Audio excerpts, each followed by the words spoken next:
Hello, welcome to our Writing and Rhetoric Department Virtual Open House. Today's event is of special interest to families who are especially interested in learning more about the Writing and Rhetoric series published by Classical Academic Press, or enrolling in one of our Writing and Rhetoric courses through Scholé Academy. My name is Amy Morgan, and I serve as the chair of the Writing and Rhetoric and Well-Ordered Language Department. During the 26-27 school years, I'll be teaching Writing and Rhetoric levels 5 and 6. And with me today, I have two more of our Writing and Rhetoric instructors, Amy Travis, who will be teaching level 1, 2, and 4, and Kara Lobley, who will be teaching Writing and Rhetoric levels 1, 2, and 3. So as you can see, among the three of us, although we are not all of the Writing and Rhetoric department's teachers, we do represent each one of the Writing and Rhetoric course levels. So for the next half hour, you're going to have a chance to become more acquainted with us, these three teachers that are with you today, as well as a bit more with the Writing and Rhetoric department in general. So in this process, you're naturally going to become acquainted with the Writing and Rhetoric trajectory.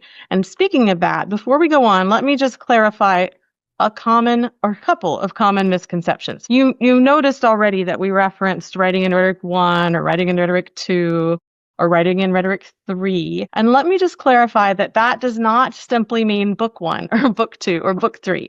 Instead, Writing and Rhetoric level 1 includes 2 books, books 1 and 2. Writing and Rhetoric level 2 includes 2 books, books 3 and 4, and so on, until you get to Writing and Rhetoric level 6. And that's the outlier. It does only have 1 book, but it's because it has almost 400 pages in that book. So it does take us a school year to finish that one. But for the most part, the levels of Writing and Rhetoric are each 2 books. Another misconception that people sometimes have is, well, is Writing and Rhetoric 1 for first grade? Now, in first grade, you're working on some of the basics like holding the pencil and learning to write and getting some hand strength and connecting some thoughts to pen. Our Writing and Rhetoric series starts comfortably in the 4th grade, give or take a year, depending on your particular child's readiness and your particular child's maturity level. But, 4th grade is approximately a good time to start Writing and Rhetoric book 1. All right, well, let's get started getting to know these teachers a little bit better and what they love about their Writing and Rhetoric classrooms. So we've heard already what courses you're teaching, but what additional introductory information do you want to share with our audience today? Amy? Well, I absolutely love reading. I taught world literature for a period of time, so I love bringing into my classroom other books and ideas and things like that into the class. I have been teaching in some capacity for about 20 years. I have 4 children that I have homeschooled, worked in co-ops, lived overseas in 4 different countries, and I have loved teaching English as the second language. And I'm just thrilled that I discovered Scholé Academy, and the Writing and Rhetoric department has been a blessing to our family personally, and then to me too as a teacher. Kara, go ahead. Yeah. Hi, I'm Kara Lobley. I've been teaching Writing Rhetoric 1 and 2 with Scholé since fall of 2020, and I really enjoy language and communication. I've studied a few different languages over the years, Spanish and Greek, and I enjoy learning about different civilizations in history. My undergrad was in history, and I like to weave that into Writing and Rhetoric to show the children how to communicate and to learn from the different parts of history, whether it's Greeks and Romans in level 1 or medieval history in level 2 or the American Revolution in level 3, and to take some of those communication principles and to use it in ways that they're comfortable with to communicate their ideas to those around them. Thanks, ladies. Well, I'll say a little more about myself too. This 26-27 school year will be I think it's my 9th year with Scholé Academy, and I have over the years taught Everyday Debate and Argument Builder, which are in the Logic department actually, and then Writing and Rhetoric levels 3, 4, 5, and 6. And in the tutoring center, I've also taught Rhetoric 1 and Senior Thesis. But when I'm not teaching Scholé Academy courses, I'm involved with international ministry in my college town with international students and scholars from around the world with hospitality and Bible studies and transportation and various things like that. And I also enjoy spending time outdoors. I have an elaborate garden in the summertime with fruits and vegetables and chickens.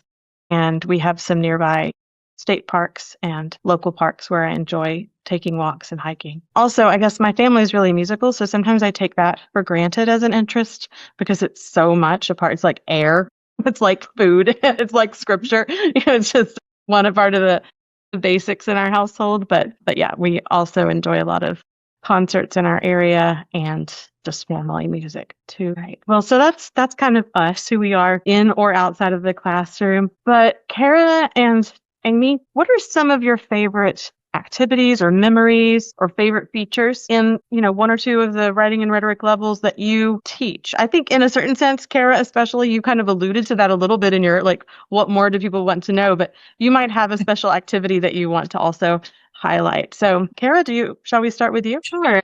Some of the ones that are favorites in Writing Rhetoric 1 are the way that I do the copiousness skills. Of course, the copiousness skills are one of the features of the Writing Rhetoric curriculum where students practice different ways of creating sentences. And before they can practice creating the sentence, it often asks them to label the different parts of speech, whether it's a noun, a verb, or an adjective in level 1. And so to make it a whole class participation, I sometimes use copiousness charades or copiousness Pictionary, where the children will act out or draw those different parts of speech. And that is a returning favorite for Writing Rhetoric 1. Writing Rhetoric 2, they tend to love the group work. We do a lot of group work with some of the written activities, whether it's writing outlines together or writing short scenes. I often have them go into breakout rooms and practice those skills that we've worked on together in class or they worked on at homework. And they do them together as well. And they tend to enjoy that. A favorite in Writing Rhetoric 3 is probably the formal discussion. That was definitely a favorite this year, where the students talk more with each other about an open question, more Socratically, getting them used to that kind of discussion before they go to formal Socratic discussions in levels 4 and above. Thanks, Kara. Amy, do you want to highlight anything? I'll go with Writing and Rhetoric 4 group. They really surprised me this year and how they really got into that formal discussion and truly enjoyed not arguing, because it's not an argument, but bringing out different points and highlighting different things, as Kara said, throughout history that we study within the curriculum, but also just their creativity and was really great with their recitation. So I added an element of not just to memorize and recite something, but to bring something that represented the quote or the poem that we were memorizing. And honestly, I didn't know, how that would go over with the students, but I was blown away with their creativity and their excitement for it. So it's definitely something that I'll bring back. Thank you. I love that. Audience, as you've already heard from Kara and Amy, I hope that this shows you how this online learning experience is not as cold and isolated as I certainly expected when I first considered being here at Scholé Academy. But not only is it classical, but it's personal, it's engaging, and the pace is not frenetic, but instead it's restful. That's what Scholé means. As I just love, notice the engagement that you've heard already about the discussion, and then the embodied learning that you hear in Kara's copiousness charades, so that's a lot of playfulness and really community building. I'm just so amazed sometimes when I hear about the students' own relationships with one another that they're building, and sometimes families like meeting up if they're in the same region once in a while. So your examples that you gave really give a little peek into the heart of what happens at Scholé Academy. Well, let me share one of my favorite, memories or features of Writing and Rhetoric 5 and 6, which are a couple of classes that I'm teaching next year. In Writing and Rhetoric 5, a favorite part of the year is our final unit. It's a philosophical unit in which students define beauty. At the beginning, they think that's pretty easy. Then we read a lot about it and we look at some artwork of a variety of sorts. We listen to some music, we do some poetry, and suddenly the students realize that it's not quite as easy to define beauty as they thought before they started looking at that over so many sources. And I love that experience that the students have. I also love about Writing and Rhetoric 5 how students really come to find their own voice through the imitation of other writers that they especially focus on during that course of the year, which seems counterintuitive. How are they going to find their own voice when they're imitating others? But somehow it seems like the tools that they gain by looking at the beautiful craftsmanship of some people's language helps them pick and choose which ones they also love and want to include. And it comes out on the other end with their own individual way of expressing more beautifully than at the beginning of the year. I love that about Writing and Rhetoric 5. And in all of my classes that I've taught so far, 3 through 6 of Writing and Rhetoric, I would say that peer editing, the presence of peer editing, is a feature that is always common in my classrooms. And I think that peer editing can sound, and it is, really vulnerable or frightening for students who aren't used to sharing their work with other people. But what my students have shared with me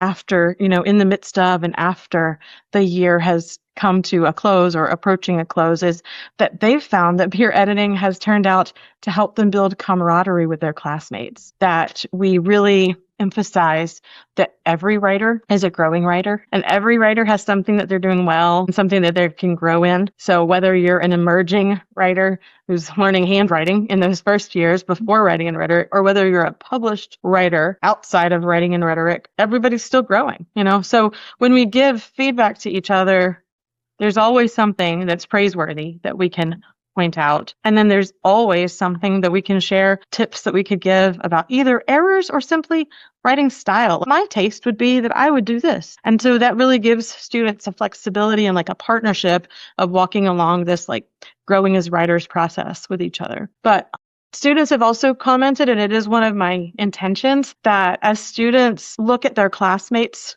writing, they also become better editors of their own work. Because I think it's hard to just look at your own work with a critical eye. And so when you look at another person's writing, sometimes you see some beautiful features that you want to add to yours and you notice are missing in yours. Or sometimes you have corrected someone else's error so many times that when it shows up in your writing, you're ready to see it. So I'd say that peer editing helps students grow in those ways. And those are things that my students have said. But anyway, peer editing is a feature that's common in any class that you ever take with me if it's a writing class. All right, Amy and Kara, I think we have one more question left that we're going to talk about and share with our guests today. I guess, are there any common questions that you get from parents who are considering your Writing and Rhetoric courses? Or maybe it's not even a common question. Maybe it's just something that you think it would be helpful for families to know if they're considering Writing and Rhetoric. Yeah. So, Kara, do you want to start? Sure. One thing that I think that is helpful for families to know when starting Writing and Rhetoric is to consider how practiced and skilled the student is at physical handwriting, as well as coming up with ideas. Because Writing and Rhetoric 1 in my class, at least, I require it to be handwritten just so students also have the practice of handwriting and they don't have to worry about learning a skill of typing if they haven't learned it yet. It just helps them focus on the detail and not get overwhelmed by all the distractions that can happen when you're typing. And sometimes students aren't as comfortable with handwriting, and it might be helpful to practice copying out a couple sentences a day during the summer, just so that they build up that hand strength and readiness for level 1. Another thing that level 1 for readiness and preparation would be to be able to read aloud, not just to read and understand silently, but also read aloud.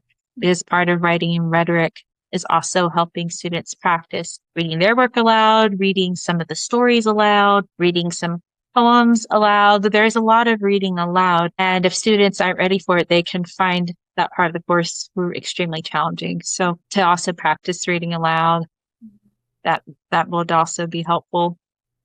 For Writing Rhetoric 2, top of the things needed for Writing Rhetoric 1, they would also need the skills taught in Writing Rhetoric 1, which you can have from a variety of different curriculums, or just reading together as a family, reading great books, which I know a lot of families do. So if a student can shrink a story, summarize a story to its key parts, can add some more details to a story, can tell a story back in order, and can read aloud comfortably at about a 5th grade level, then I say that they're usually ready for Writing Rhetoric 2. In addition to those, for Writing Rhetoric 3, a student should also be able to write a basic essay, basic paragraphs, just explaining what things are, having their thoughts more or less on the same topic, coming to a solid close, or at least coming to a close. That's what I'm looking for Writing Rhetoric 3. Thanks, Kara. I guess I'll just pick up where you left off there, Kara, and say that for Writing and Rhetoric 4, students are typing their essays by the time they get into Writing and Rhetoric 4.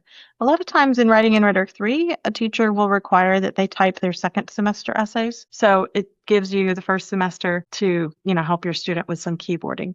If that's not quite where they are, that's okay. But by 4, they will be expected to type their essays. And there will still be some handwritten work in the textbooks, but the essays themselves are typed. By the time they're in Writing and Rhetoric 5, the support for their essays will have developed a lot in Writing and Rhetoric 4, and they will be pretty comfortable using MLA formatting to cite their sources, even multiple sources, and including a works cited page when needed. We'll continue to practice that in 5, so if there's any fine-tuning that needs to be done, that'll happen, but they will have had an entire year in 4 where that's been practiced. And in many cases, even in 3, they've been including quotations and probably citing page numbers. I want to share with you, while we're talking about what is it, how do I know when my student is ready for a given level, a helpful page that you can find anytime you're looking at scholeacademy.com and our courses.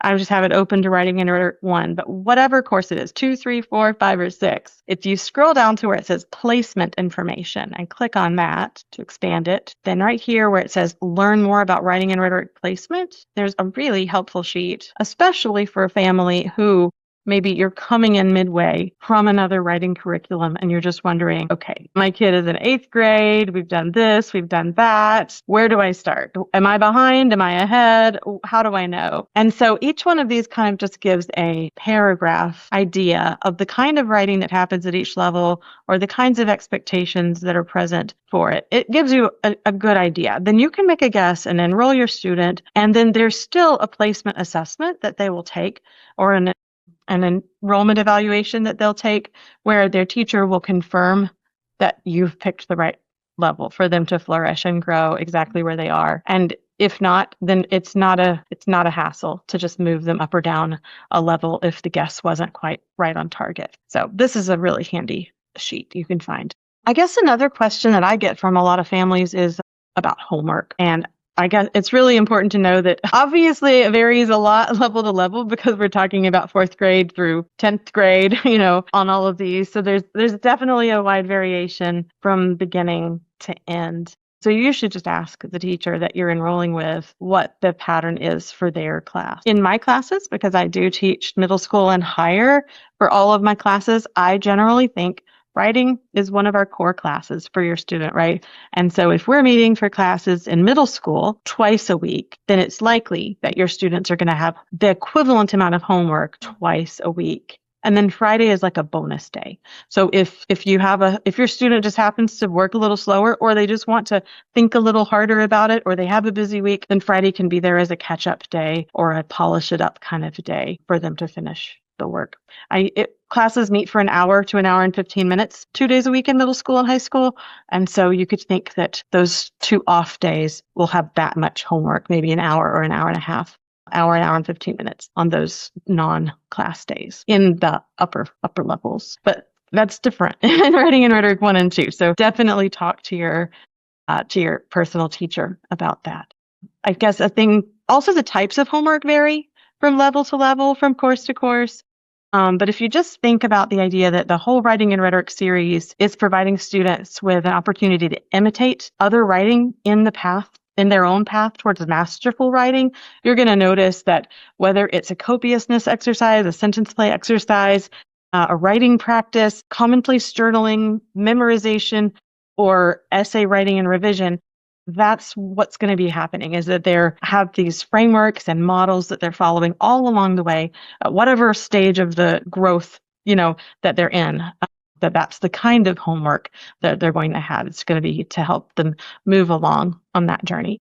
Amy, is there anything that you want to add? Do you feel like Kara and I touched on everything you were thinking about, or do you want to add anything about what families should know before entering Writing and Rhetoric or common questions that you receive? I think obviously you guys did a wonderful job of that. The only thing that came to mind is the concept of personal. And I know each of you ladies and other teachers that I've spoken with at Scholé, we really do work to make it personal. And so we have small classrooms on purpose so that we get to know each one of our students. And I love that ability to be able to say, this student, challenge them a little bit more, because I know that you can give me a better sentence, a better paragraph, or, in meeting each one where they are. Obviously, there's standards for each one of the courses, as we've talked about, but that the picture that your child matters, I think, is very important. That's so true. Thanks, Amy. That's a great point.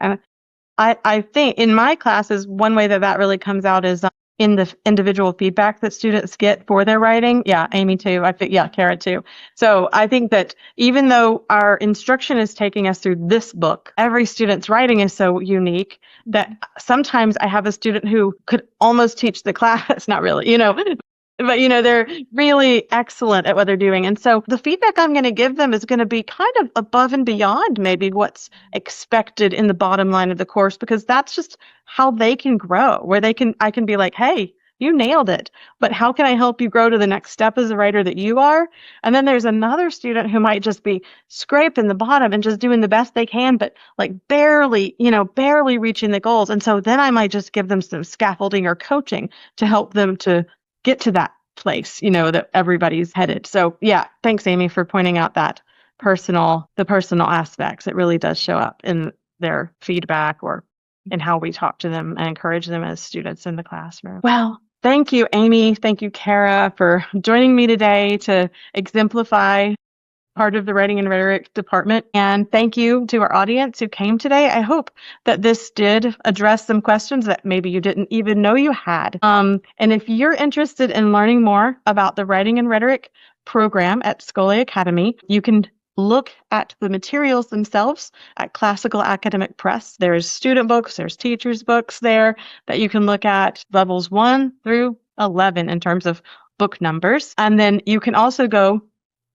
for course enrollment, you can go to scholeacademy.com/courses, and you'll find in the left margin of your screen, there will be a place where you can filter to select grade level or course type, grammar, writing, foreign languages, whatever.